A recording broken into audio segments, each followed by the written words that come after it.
Here's a little video of the nature area in our elementary classroom.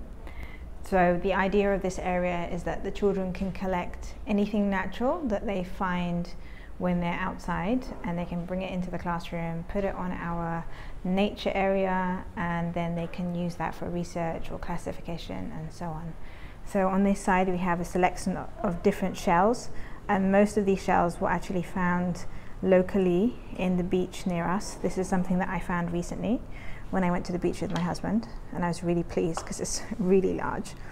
And some of these other ones are shells that have been gifted to us, or things that the children have found when we've gone on trips to the beach and brought them in. We've recently added this little bowl with some tiny little fish inside, so you can see them swimming in there, and one of the fish is pregnant, so the children are really excited to see how the babies are going to be born and so on. And then we have a small water plant inside, and the children will feed this fish. There's 3 of them actually in there, but the other ones are hiding. And then we have our selection of natural stones and rocks that have been collected, again mostly from the beach. So this is something that we collected from the beach. And then we have different stones from some waterfalls and some natural places that the children have gone to. This again is something that I found on the beach, so it's really beautiful because we're going to use this when we come to do the timeline.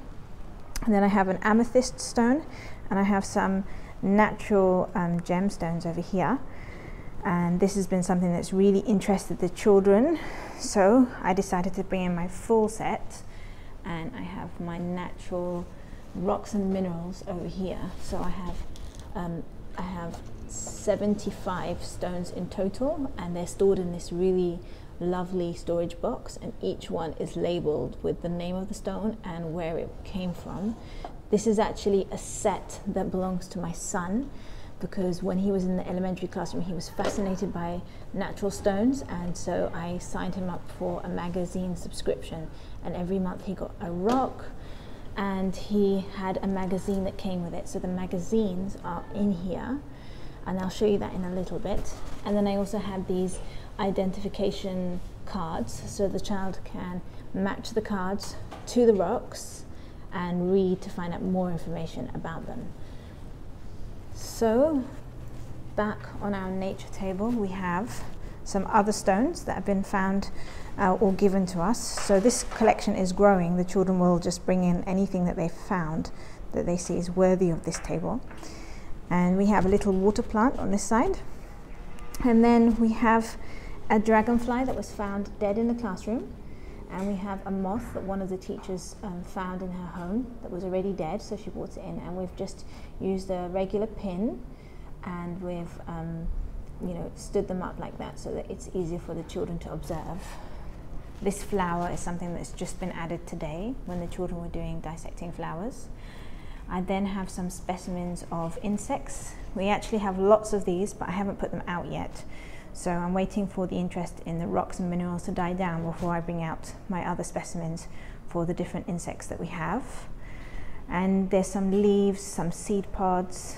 And then if we come over here, we're using this little rack to just put different tiny insects the children find. So at the moment mostly it's hornets and wasps and bees, and you can see in here there's a really interesting tiny beetle, so they can store them in there until they're ready to have a look at them under the microscope or with a magnifying glass.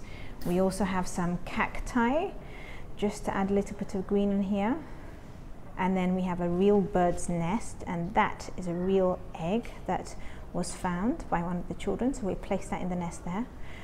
And I have a few pieces of wood that come from our building blocks, and this hedgehog is not real, but it fits in here really nicely, and it kind of reminds me of back home in England, so we decided to keep that on the nature table.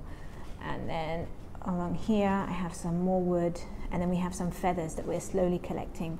So actually one of these feathers comes from a mandarin duck in England, and one of them is part of the peacock feather, and then we have a few other tiny little feathers that we have collected so far, so we'll be adding a lot more to this.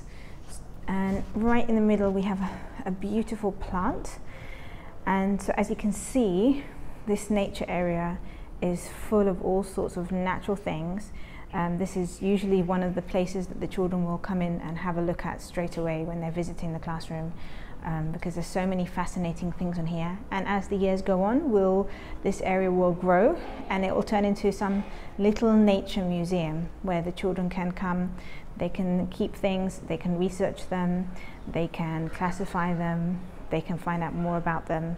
I think that in this time where the children have less access to nature and more on gadgets or spending time indoors, especially in a hot country like Malaysia, I think it's really important that we have these nature objects to connect them to the natural world and entice them and excite them to do some nature studies.